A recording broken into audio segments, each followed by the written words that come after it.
ఎవరన్నా వచ్చి అడిగారు, నా ట్రస్ట్ గురించి చెప్తాను, దీని గురించి కూడా అప్పుడు కూడా నేను అనుకున్నది ఇది. ఊరికినే డబ్బులు ఇవ్వటం కాదు, మనం వాళ్ళ కాళ్ళ మీద వాళ్ళు నిలబడేటట్టు చేయాలి అంటే స్టూడెంట్స్ని ఒక వర్గం, అది ఏంటి అనేది డీటెయిల్స్ తర్వాత చెప్తాను. పెద్ద చదువులు చదవలేకపోతారు పేద విద్యార్థులు, అలాంటి వాళ్ళకి మనం సహకారం చేస్తే వాడి కాళ్ళ మీద వాడు నిలబడటమే కాకుండా ఆ కుటుంబాన్ని, వాళ్ళ వెంట పిల్లల్ని అందరినీ కూడా పైకి తీసుకొస్తాడు. అది చెయ్యాలి మనం అని చెప్పి నేను ఆ విధంగా వెళ్ళాను. ట్రస్ట్, ఎడ్యుకేషన్ ట్రస్ట్ పెట్టుకొని ఇచ్చేసాను. అలా ఒక మంచి కార్యక్రమాలు చేయాలి, యాక్టర్స్ ఇన్వైట్ చేయాలి. ఉన్న కంపెనీలు కూడా పోగబెట్టి పంపించాడు. ఎన్ని కంపెనీలు పోయినాయి వెనక్కి, ఎన్ని ఐటీ కంపెనీలు పోయినాయి. ఆల్రెడీ అక్కడే ఉన్నటువంటి అమర్రాజా బ్యాటరీస్, అది వాళ్ళు అమెరికా నుంచి వాళ్ళు ఇండియాకి రావాలని ఇక్కడికి వచ్చి ఇండస్ట్రీ పెట్టుకోవాలని అనుకొని వాళ్ళకి తిరుపతి దగ్గరలో వాళ్ళకున్న పొలాల్లో వాళ్ళు ఇంకా కావాల్సిన కొనుక్కొని వాళ్ళు చేశారు అక్కడ. గల్లా జయదేవ్ గారు వాళ్ళు. కానీ అది చాలా అద్భుతంగా డెవలప్ చేశారు. దాంట్లోనే క్యాంపస్లోనే స్కూల్స్ పెట్టారు, మరి అన్నీ చాలా పెట్టారు. ఆ చైర్మన్ గారు కూడా క్యాంపస్లోనే ఉంటారు. అక్కడే ఉండేవారు సార్. గల్లా అరుణ్ గారి హస్బెండ్ అండి. అవును, వాళ్ళందరూ కూడా అక్కడే ఉండేవారు. ఓకే. అలాంటిది అంత అద్భుతం చేసి ఆ ఏరియా వాళ్ళందరికీ అన్ని ఉద్యోగాలు ఇచ్చి, ఇది ఎడ్యుకేటెడ్ వాళ్ళకి ఉద్యోగాలే కాకుండా కొంతమంది ఆడపిల్లలకి 10th వరకు చదువుకున్న ఆడపిల్లలు కూడా బోల్డెన్ని ఉద్యోగాలు ఇచ్చారు. ఆడపిల్లలు పెళ్లిగాని ఆడపిల్లలు ఒంటరిగా రాలేరని చెప్పి అక్కడే హాస్టల్ కట్టారు దాంట్లో. అలా చేసి ఎంత చేసి అంత బాగా చేస్తా అంటే ఆ కంపెనీ మేము వారితో వియో అందిన తర్వాత వెళ్ళి చూసాం వాళ్ళ కంపెనీలన్నీ ఎంత అద్భుతంగా ఉన్నాయంటే లోపల ఎక్కడ కూడా మన సొంత ఇంట్లో కూడా ఉండనంత నీట్గా ఎంత బాగా మెయింటైన్ చేస్తారండి. ఎలా మెయింటైన్ చేస్తారంటే అది చిన్న చిరులో వినవాడు. వాళ్ళతో బంధుత్వం ఉందండి? ఉంది. ఓకే, వియ్యం అన్నారు కదా. అంటే మా తమ్ముడు కిషోర్ గారు ఉన్నారు. కిషోర్ గారు అమ్మాయిని అమరరాజా బ్యాటరీస్ వాళ్ళ రమ్మగారని, డాక్టర్ రమ అని ఆవిడ హస్బెండ్ ఇద్దరు కూడా డాక్టర్స్ అమెరికాలో. వాళ్ళు కూడా ఇక్కడికి వచ్చి తిరుపతిలో అమరా బ్యాటరీస్ అని అమరా హాస్పిటల్స్, అమరా హాస్పిటల్ చాలా పెద్ద హాస్పిటల్ కట్టారు. ఇక్కడ మనకున్న పెద్ద పెద్ద హాస్పిటల్స్ ధీటుగా కట్టారు. 8 అంతస్తులో 10 అంతస్తులో కట్టి పెద్ద హాస్పిటల్ కట్టారు ఎయిర్పోర్ట్ పక్కనే. ఇక అన్ని పెట్టి చాలా బాగా చేశారు. ఇప్పుడు వాళ్ళ అబ్బాయికి మా తమ్ముడు కూతుర్నిచ్చాం.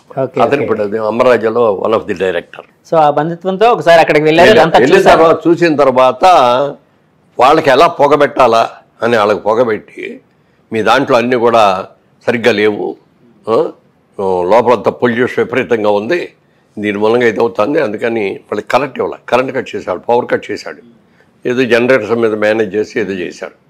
అలాంటి వాళ్ళు చేయగానే వాళ్ళకు కూడా మనసు విరిగిపోయి, ఈ రాజకీయాల్లో మనం ఉండటం మూలంగా కదా ఇది వచ్చిందని ఆయన రాజకీయాల నుంచి కూడా గల్లా జయదేవ్ గారు కూడా బయటకు వెళ్ళిపోయి. సార్ ఆయన యాక్చువల్గా వీళ్ళు వైసీపీ వాళ్ళు ఆ టైంలోని పొలిటికల్ ఎనిమిటీతోని వీళ్ళు ఇలా చేస్తున్నారు, మమ్మల్ని వేధిస్తున్నారని చెప్పి జయదేవ్ గారు తెలుగుదేశం నాయకులు ఆరోపించినప్పుడు, లేదు అందులో ఏదో లొసుగులు ఉన్నాయి, దానికి సంబంధించి మేము చేస్తున్నాం, మేము ఎప్పుడు ఎవరిని వేధించాం, మాకు ఇక్కడ ఉండడం వీళ్ళు ముఖ్యం అన్నట్టు కొంచెం మాట్లాడారండి వైసీపీ నాయకులు. క్లియర్గా పొలిటికల్ ఎనిమిటీతోనే చేశారా సార్ ఇది? మీరు అలాగే భావిస్తున్నారా? అంటే ఇదంతా జరిగిందంతా పొలిటికల్ రివెంజ్ కోసమనే చేసినట్టు భావిస్తున్నారా? అయి ఉంటుందండి, అది నేను కరెక్ట్గా చెప్పను. బట్ పొలిటికల్ రెవెన్యూ అనేది కూడా ఒకటి ఉంది. తర్వాత ఏదో ఫైనాన్షియల్గా వీళ్ళు బెనిఫిట్స్ అయ్యో అడిగినట్టున్నారు, అవి ఇచ్చినట్లేరు. ఏదైనా కానీ ఒక ఎనిమిటీ పెంచుకున్నాడు, వీళ్ళని మూతం వేయించాలి ఫ్యాక్టరీ. మనం చేసి ఆపిస్తే కానీ వీళ్ళు మనం చెప్పిన మాట వినరు అన్న లెవెల్లో దాన్ని చేశారు. ఇప్పుడు తెలంగాణకు వచ్చారు కదా సార్, అది చెప్తున్నా. అక్కడ తిరుపతిలో ఇంకా 4 యూనిట్లు పెట్టాలి పెద్దవి, కొత్తవి. అవి ఎక్కడ పెడితే ఎందుకు, ఇప్పటికే చాలా ప్రాబ్లం ఇంకా కొత్తవి కూడా ఇక్కడ ఎందుకు పెట్టుకోవడం. తమిళనాడుకు వెళ్ళారు, తెలంగాణకు వచ్చారు, తమిళనాడుకి వెళ్ళారు, మహారాష్ట్రకి వెళ్ళారు, ఢిల్లీ దగ్గర ఏదో చోట, ఇట్లా 4 చోట్ల అవి పెట్టేస్తున్నారు. ఇవన్నీ అక్కడ ఉండాల్సినే కదా. సో జగన్మోహన్ రెడ్డి గారు ఓడిపోవడానికి ఇలాంటి అంటే ఇండస్ట్రీస్ రాకుండా ఇండస్ట్రీస్ తరలి వెళ్ళిపోయి అన్ని వర్గాల వాళ్ళకి కూడా నష్టమే జరిగేది. రోజు కూలి చేసుకునే కూలివాడికి చూస్తే వాడు తాపి మేస్తో ఇట్లాంటి అయితే కన్స్ట్రక్షన్ ఇంట్లో ఉంటాడు. తాపి మేస్త్రి ఉన్నా కూడా కింద ఇసుకు తెచ్చేవాడికి, సిమెంట్ మోసుకొచ్చేవాడికి, ఇది చేసేవాడు కూలీలు, అన్ఎడ్యుకేటెడ్ లేబర్ ఉంటారు. వాళ్ళందరికీ చేతి నిండా పనులు ఉంటాయి. పైగా చంద్రబాబు నాయుడు గారు అమరావతి క్యాపిటల్ అని చెప్పి దాని అక్కడ విపరీతమైన కన్స్ట్రక్షన్ అనుకున్నాడు. లేబర్ అందరూ అక్కడికి వెళ్ళి ఉండేవారు. అవునండి, ఎవరు వెళ్ళా, యాక్టివిటీ అంతా కూడా తీసేశారు, వాళ్ళకి పనులు దొరకలా. చంద్రబాబు నాయుడు గారు ఉండగా ఇసుక ఫ్రీగా ఇచ్చాడు అందరికీ. మీరు ఎవరికి కావాలన్నా ఇసుక తీసుకోండి, దీని మీద ఏమి ఇది ఉండదు అని. రైతులకు కావాలంటే వాళ్ళ నుంచి ట్రాక్టర్స్ తెచ్చి ట్రాక్టర్స్లో తీసుకెళ్ళండి ఇట్లా అన్నారు. అవన్నీ ఎప్పుడైతే ఆపేశాడు మొత్తం ఇసుక, అసలు ఎన్ని రోజులు ట్రాక్టర్ ఇసుక 10,000 అదే చెప్పి 15,000 20,000 అంతంత రేటు పెట్టుకుంటే ఎవరు కొనగలరు, ఎవరు తీసుకెళ్ళరు, ఎవరు ఇల్లు కట్టుకోండి. పల్లెటూరులో ఉండే ఒక మధ్యతరగతి కుటుంబీకుడు అంతంత రేటుతో ఇసుక కొనుక్కొని ఎవరు కట్టగలరండి. దాంతో తాపి వాళ్ళకి పనులు ఆగిపోయినాయి, కూలీలకి ఎవరికి పనులు లేవు. దాదాపు 3 నెలలు పస్తుపడుకున్నారు వాళ్ళందరూ కూడా. అలా చూసుకోండి. ఈ విద్యార్థులు చూసుకుంటే ఇన్స్టిట్యూషన్స్ ఏమీ రాలా.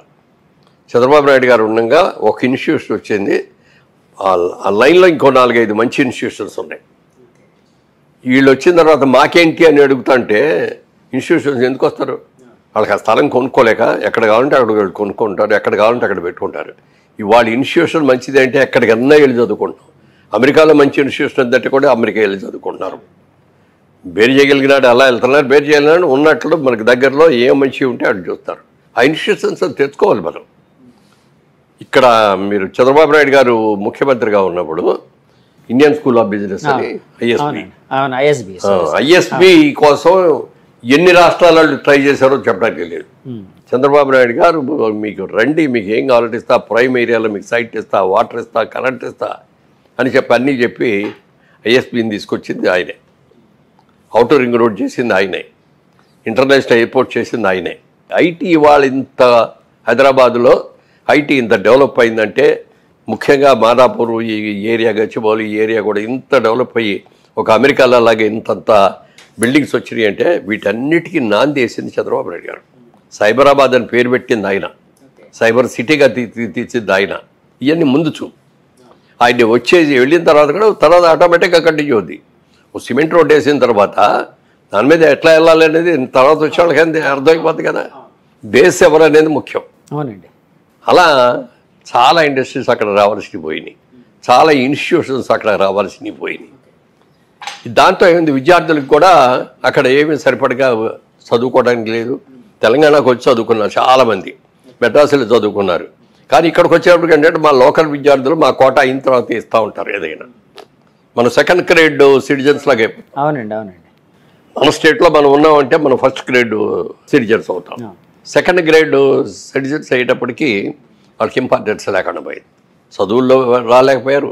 మనకు ఉన్న ఇంజనీరింగ్ కాలేజీ మూతపడిపోయినాయి, ఉద్యోగాలు లేవు. ఎక్కడికో వెళ్ళి ఉద్యోగాలకు వెళ్ళాల్సి వచ్చేది. వాళ్ళు స్టేట్ అదర్ కంట్రీస్ కూడా వెళ్ళిపోయి ఎన్ని కష్టాలు పడి వాళ్ళు పైకి వచ్చారు. ఇవాళ ఇతర దేశాల్లో ఉన్న ఐటీ వాళ్ళందరూ కూడా బికాజ్ ఆఫ్ చంద్రబాబు నాయుడు గారు మేము ఈ స్టేజ్కి వచ్చాము, ఇవాళ మేము ఈ స్టేజ్లో ఉన్నామంటే ఆయన అని చెప్పి ఆయన మొన్న అరెస్ట్ చేసి జైల్లో పెట్టిన అందరూ కూడా అన్ని దేశాల్లో కూడా అరెస్ట్ చేశారు.